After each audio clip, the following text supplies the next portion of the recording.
W dzisiejszym odcinku zaprezentujemy uniwersalny kształt, który się sprawdza na każdych dłoniach. Jeśli jeszcze nie przedłużałaś paznokci, zacznij od owala. Powodzenia! Nazywam się Magda, a to jest kanał dedykowany stylizacji paznokci. Dzisiaj z nami nasza gwiazda z Pabianic. Cześć kochani. Angelika Wróbel. I przechodzimy do, wydaje mi się, najprostszego kształtu. Tak, jeden z najbardziej naturalnych kształtów paznokci salonowych. Taki, który przyda Wam się szczególnie wtedy, jeżeli jesteście na początku swojej drogi. Zapraszamy na owal.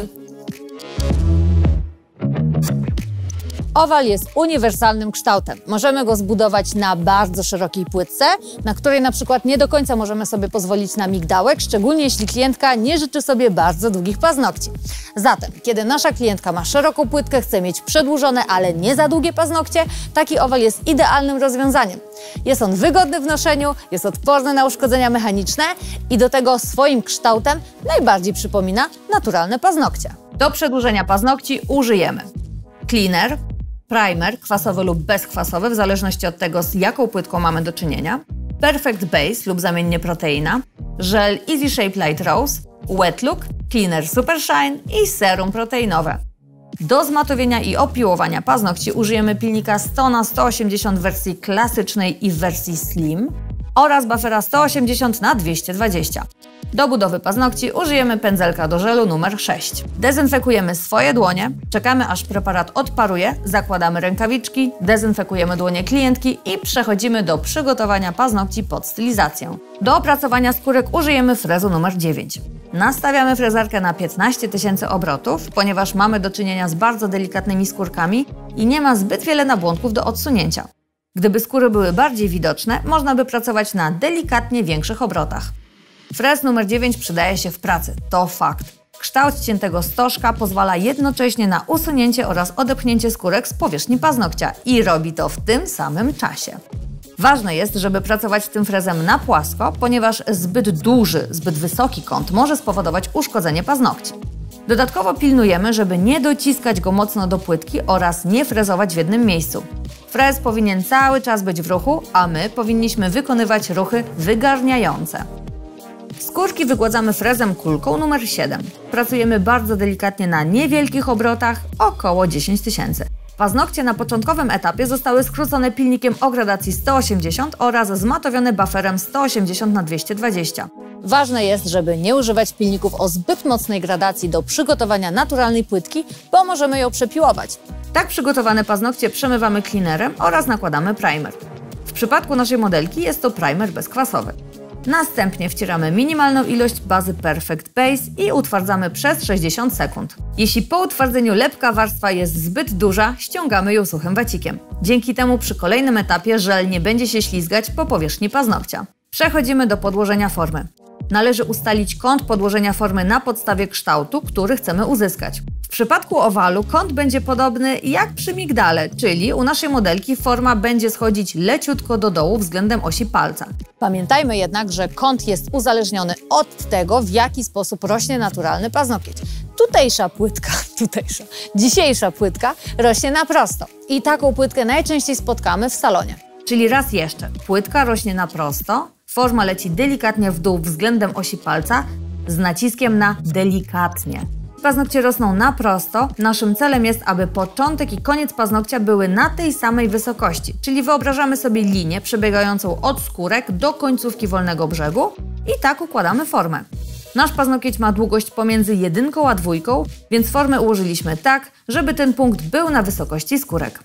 Gdyby płytka rosła w dół, formę podłożylibyśmy delikatnie do góry względem osi palca, aby nie pogłębić jeszcze bardziej efektu opadających paznokci. Tutaj ponownie patrzymy, aby początek i koniec paznokcia były jak najbardziej na tej samej wysokości. Nie będzie to idealnie na tej samej wysokości. Końcówka będzie nieco niżej, szczególnie jeśli paznokieć leci bardzo mocno w dół lub jeżeli płytka jest wypukła. Ale im bardziej się zbliżymy do tej zasady, tym bardziej będzie to przypominać klasyczny owal.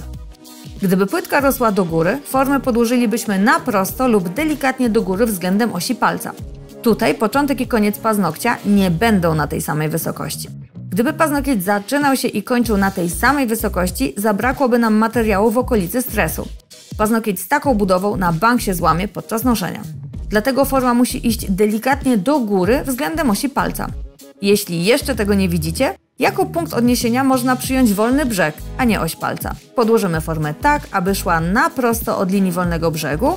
Dzięki temu nadbudowujemy sobie paznokieć i wzmacniamy okolice stresu. Jeśli chcecie zobaczyć, jak zbudować perfekcyjny migdałek na paznokciach rosnących mocno w dół albo mocno w górę, subskrybujcie kanał, dlatego że taki materiał już nagraliśmy i odcinek niebawem się pokaże. Natomiast wracając teraz do naszego owalu, jeżeli poradzimy sobie z podłożeniem formy pod każdy typ paznokcia, to poradzimy sobie ze zbudowaniem owalu na każdej płytce świata. Forma musi idealnie przylegać do wolnego brzegu. Zobaczcie tutaj, widać, że odrobinę odstaje, ponieważ opuszek wypycha ją do góry. Załatwimy to robiąc nacięcia na formie. W ten sposób uwolnimy miejsce dla opuszka i pozwolimy formie schować się pod wolnym brzegiem na całej jego długości.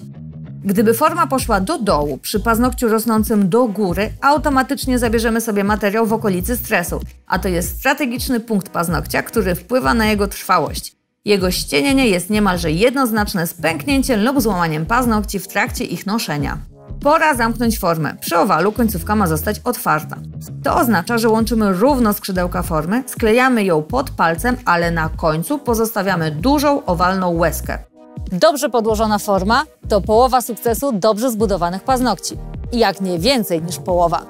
Tak się składa, że paznokieć, jego kształt finalny bardziej wynika z tego, w jaki sposób podłożyliśmy formę, niż z tego, w jaki sposób opracowaliśmy tą masę.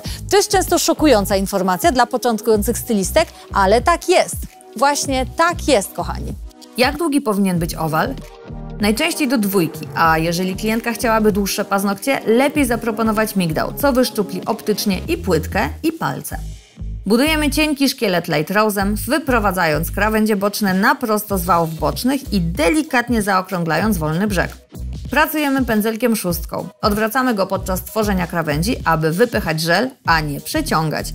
Dzięki temu w łatwiejszy sposób uzyskujemy gładkie brzegi, a nie poszarpany szkielet.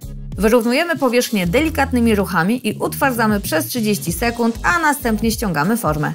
Teraz przechodzimy do budowania. Nabieramy malutką porcję produktu i dopychamy ją do okolicy skórek, zanim zaczniemy rozkładać produkt po całej powierzchni paznokcia. To dobry trik, szczególnie dla osób początkujących, aby nie zalać skórek.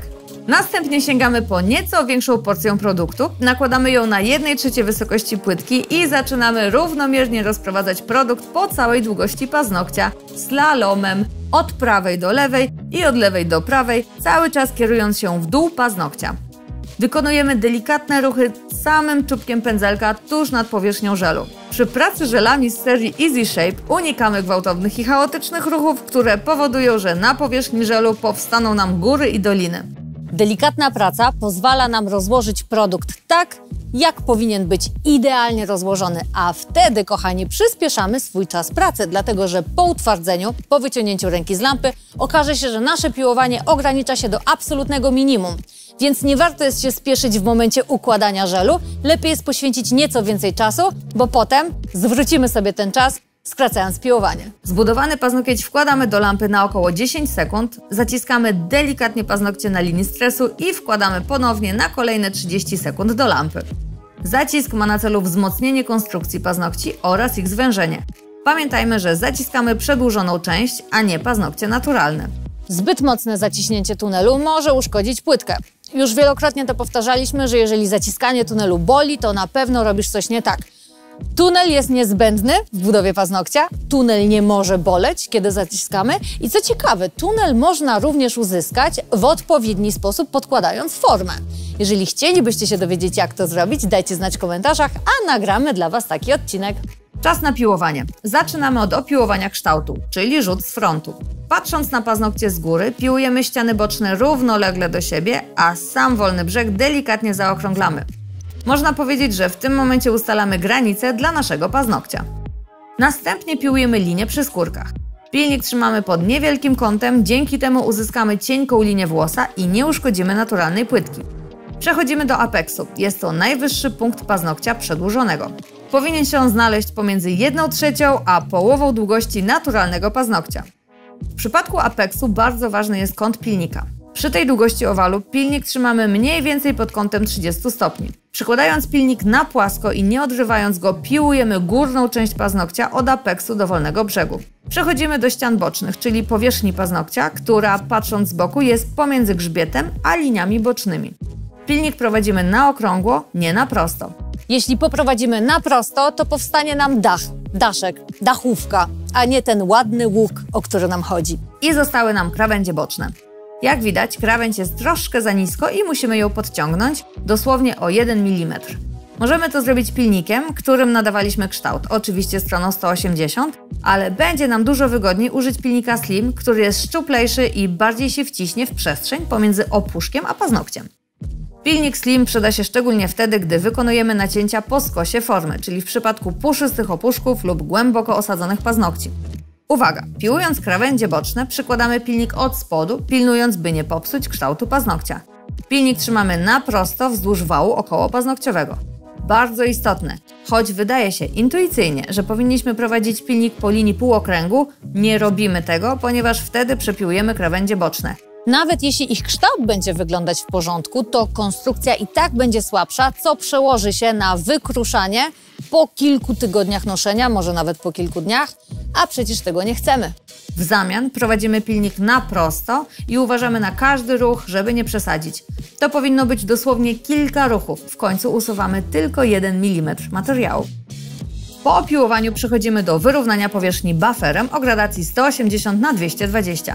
Pozbywamy się śladów pilnika, wygładzamy powierzchnię wzdłuż paznokcia, w poprzek i delikatnie przy skórkach. Odpylamy powierzchnię pędzlem, odtłuszczamy fioletowym cleanerem lub wipe-offem i nakładamy tip-topa. Utwardzamy przez 30 sekund. Po wyciągnięciu ręki z lampy czekamy kolejne 30 sekund, zanim dotkniemy powierzchni paznokcia czymkolwiek. Przecieramy lepką warstwę wacikiem nasączonym w cleanerze Super Shine, suchym wacikiem polerujemy powierzchnię i gotowe! I to już koniec naszego odcinka. Dajcie znać w komentarzach, czy będziecie nosić owal po obejrzeniu tego odcinka. Pamiętajcie, że mamy jeszcze kilka kształtów do zaprezentowania, dlatego warto nas subskrybować, a jesteśmy z Wami zawsze w czwartek, zawsze o godzinie 17. Dzięki za uwagę, cześć!